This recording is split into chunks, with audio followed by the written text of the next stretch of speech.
So, mga darlings, breakfast po tayo.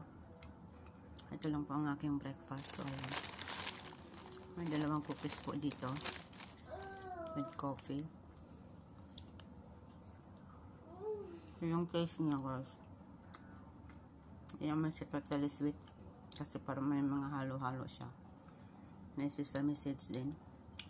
Tapos parang may hill siya. So, hindi ito gusto ng mga alaga ko kasi iba nga daw yung lasa. Pero, ewan ko bakit naging paborito ko to.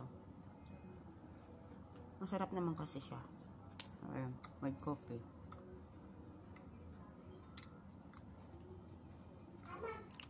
Melon.